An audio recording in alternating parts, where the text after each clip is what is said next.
The tsunami advisory for San Diego County is canceled after an earthquake rocks the Pacific Ocean. Geologist and local Pat Abbott joins us now from New Mexico on vacation. Thank you for joining us, and he's going to help break down exactly what happened. So, Pat, good morning to you.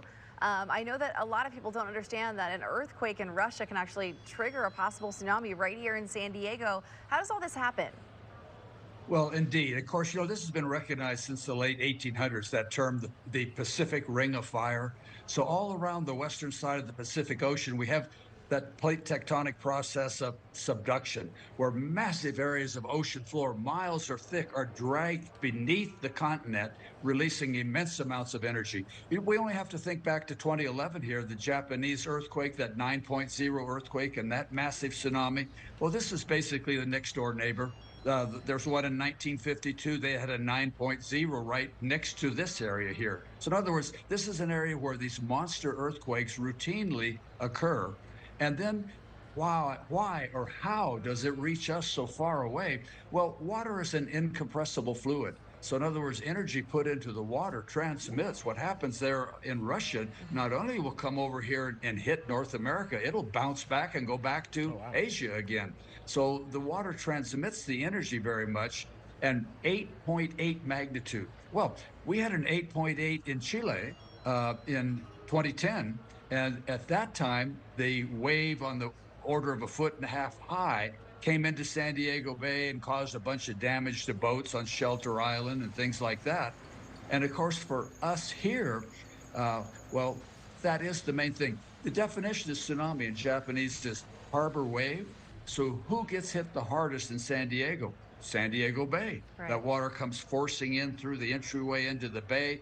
Boats docked against each other, and piers bang back and forth on each other.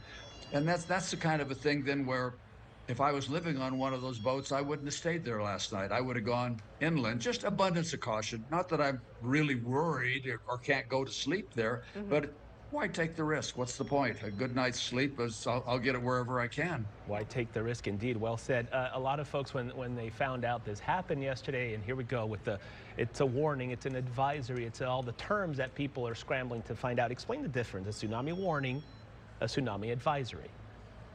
Well, there's those various levels there of concern. And let me also add here, just geologically, San Diego, we're actually in a very good position in terms of protection. When you look offshore and you see the Coronado Island, San Clemente Island, Catalina Island, all these are the tops of ridges lift up by fault action. So incoming tsunami first has to go over all of those borders. They take a lot of the energy out of it, so we don't get hit with the full-sized waves or water masses that we would have.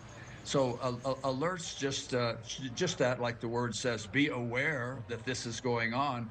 Warning is telling you that, we've got enough evidence that we think that this is really serious. Take it seriously now. Don't just think about it.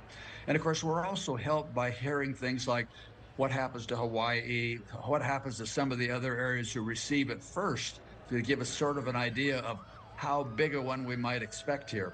And when we say the magnitude of 8.8, that's monstrous. But on the other hand, not all 8.8s are identical. What's the topography of that seafloor? What are other features that come into generating how much of that energy goes into the water? This one was a concern because it began at basically a shallow depth for a tsunami earthquake, only about 12 miles deep that it began on. But of course, it covers hundreds of square miles of a moving plate, a moving mass being pulled.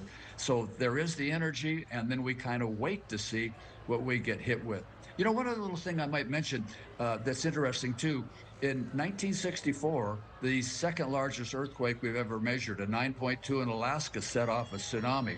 In Crescent City, California, they evacuated and they saw the first, second, third, fourth tsunami come in, and they saw, okay, we see the size of those. It's not that bad. Let's go down to our properties and see them. And that one, the fifth wave, the fifth mass was the biggest, and it killed 12 people. So the other part of a warning, which we're not under a warning now, but the other part of the warning is it's just because you've seen one or two of the waves doesn't mean you know the size of everything coming in. In 1964, California, the fifth wave was the big, deadly one.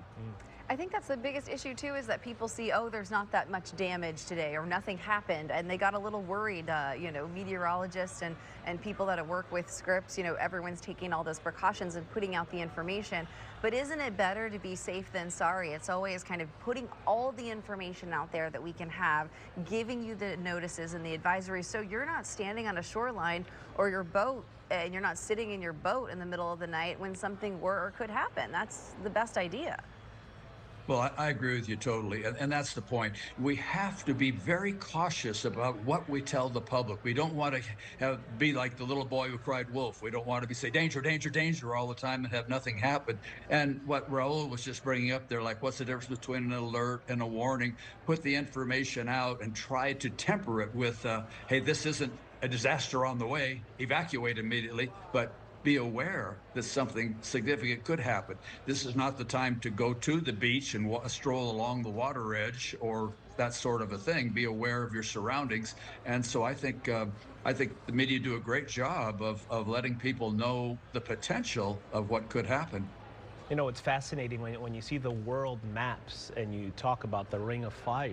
It kind of puts things into perspective, and it really shows people how connected we all really are. And I mean, if this didn't prove that, I don't know what will. Talk to me about aftershocks. They've had a lot of major aftershocks already. And could an earthquake of this size mean more are headed our way here because we're so connected?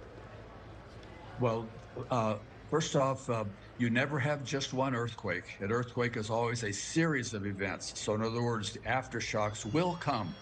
Now, at an 8.8, you don't expect to have another big one immediately, but we don't know that scientifically. Historically, when you look at historic records, things of that size usually are a one of a kind. But on the other hand, you never want to say never here. In other words, that whole area along that Kamchatka Peninsula and all is ripe for other movements as well. So that's talking about another earthquake of the same size.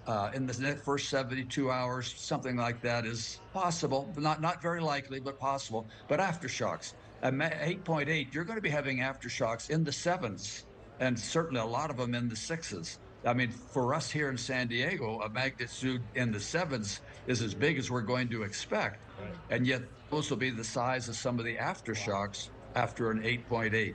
So there's a lot more shaking going on up there. But by and large, kind of a rule of thumb, tsunami threat really doesn't recur until we get above magnitude 7. And then it has to be the right kind of motion, an offset of the seafloor to load it with energy.